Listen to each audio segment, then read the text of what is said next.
The complete works of Swami Vivekananda, the Mahabharata, lecture delivered by Swami Vivekananda at the Shakespeare Club, California in 1900, Part 1. The other epic about which I am going to speak to you this evening is called the Mahabharata. It contains the story of a race descended from King Bharata, who was the son of Dushyant and Shakuntala. Maha means great and Bharata means the descendants of Bharat, from whom India has derived its name, Bharata. Mahabharata means Great India or the story of the great descendants of Bharata.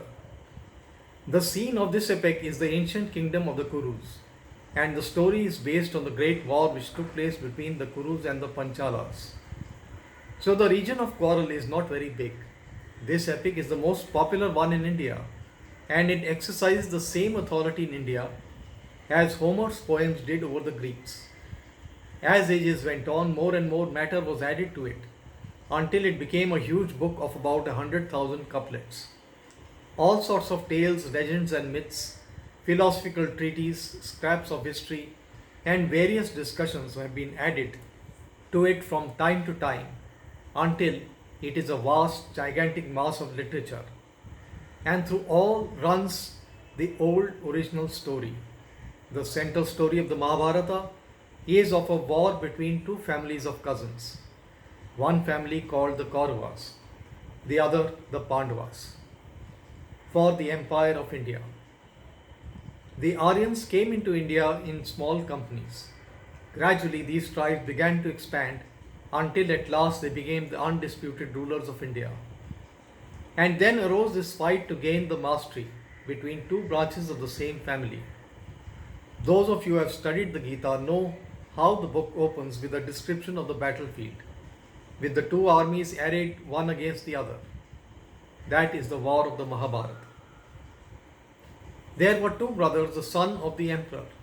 The elder one was called Dhritarashtra and the other was called Pandu. Dhritarashtra, the elder one, was born blind. According to Indian law, no blind, halt, maimed, consumptive, or any other constitutionally diseased person can inherit. He can only get a maintenance. So Dhritarashtra could not ascend the throne, though he was the elder son, and Pandu became the emperor. Dhritarashtra had 100 sons, and Pandu had only 5. After the death of Pandu at an early age, Dhritarashtra became the king of the Kurus and brought up the sons of Pandu as his own children. When they grew up, they were placed under the tutorship of the great priest warrior Drona and were well trained in various martial arts and sciences befitting princes. The education of the princes being finished, Dhritarashtra put Yudhishthir, the eldest son of the Pandus, on the throne of his father. The sterling virtues of Yudhishthir and the valor and devotion of his other brothers aroused jealousies in the hearts of the sons of the blind king, and at the instigation of Duryodhana, the eldest of them, the 5 Pandu brothers were prevailed upon to visit Varna Brandvrat on the plea of a religious festival that was being held there. There they were accommodated in a palace made under Duryodhana's instructions. In a palace made under Duryodhana's instructions of hemp, resin and lac and other inflammable materials, which were subsequently set to fire. But the good Vidura, the stepbrother of Dhritarashtra, having become cognizant of the evil intentions of Duryodhana and his party, had warned the Pandavas of a plot, and they managed to escape without anyone's knowledge. When the Kurus saw that the house was reduced to ashes, they heaved a sigh of relief and thought all obstacles were now removed out of their path. Then the children of Dhritarashtra got hold of a kingdom. The 5 Pandav brothers had fled to the forest and went with their mother Kunti. They lived there by begging and went about in disguise, giving themselves out as Brahman students.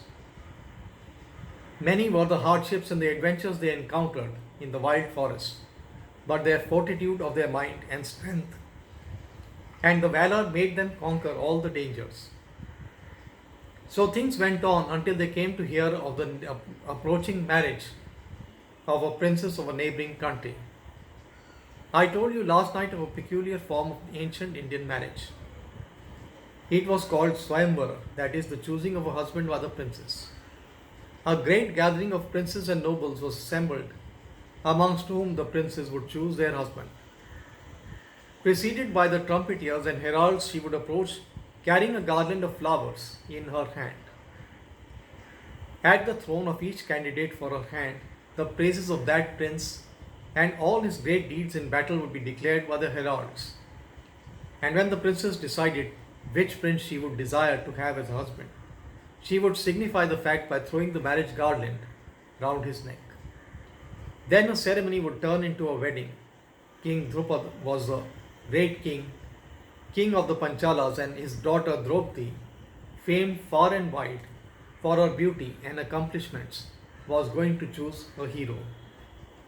At a Swamvar, there was always a great feat of arms or something of a kind. On this occasion, a mark in the form of a fish was set up high in the sky. Under that fish was a wheel with a hole in the center, continuously turning round, and beneath was a tub of water. A man looking in the reflection of the fish in the tub of water was asked to send an arrow and hit the eye of the fish through the chakra of the wheel, and he who succeeded would be married to the princess. Now there came kings and princes from different parts of India, all anxious to win the hand of the princess. And one after another they tried their skill, and every one of them failed to hit the mark. You know that there were four castes in India. The highest is that of the hereditary priest, the Brahmana. The next caste is that of the Kshatriya, composed of kings and fighters. Next, the Vaishyas, the traders or businessmen. And then the Shudras, the servants. Now this princess was of course a Kshatriya, one of the second caste. When all those princes had failed in hitting the mark, then King, the son of King Drupad, rose up in the midst of the court and said, "The Kshatriya, the king caste, has failed. Now the contest is thrown open to the other castes. Let a Brahmana, even a Shudra, take part in it. Whosoever hits the mark marries Draupadi." Among the Brahmanas were seated the 5 Pandav brothers. Arjuna, the third brother, was a hero of the bow. He arose and stepped forward. Now the Brahmanas as a caste are very quiet and rather timid. According to the law, they must not touch a warlike weapon. They must not wield a sword. They must not go into any enterprise that is dangerous. Their life is one of contemplation, study, and control of the inner nature. Judge therefore how quiet and peaceful a people they are. When the Brahmanas saw this man get up, they thought this man was going to bring the wrath of the Kshatriyas upon them, and that they would all be killed. So they tried to dissuade him. But Arjuna did not listen to them, because he was a soldier. He lifted the bow in his hand, strung it without any effort, and then drawing it, sent the arrow right through the wheel and hit the eye of the fish. Then there was jubilation. Draupadi, the princess, approached Arjuna and threw the beautiful garland of flowers over his head. But there arose a great cry among the princes. Who could bear the idea of this beautiful princess, who was a Kshatriya, should be won by a poor Brahmana from among this huge assembly of kings and princes? So they wanted to fight Arjuna and snatch her from him by force. The brothers had a tremendous fight with the warriors, but held their own and carried off the bride in triumph. The 5 brothers now returned home to Kunti with the princess. Brahmanas have to live by begging. So they lived as Brahmanas, used to go out, and with what they got by begging, they brought home the mother, divided it among them. Thus the 5 brothers with the princess came to the cottage where the mother lived. They shouted out to her jocosely, "Mother, we have brought home a most wonderful alms." The mother replied, "Enjoy it in common, all of you." Then the mother, seeing the princess, exclaimed, "Oh, what have I done? It's a girl." But what could have been done? The mother's word was spoken once for all. It must not be disregarded. The mother's word must be fulfilled. She could not be made to utter untruth, as she had never done so. So Draupadi became the common wife of all the five brothers.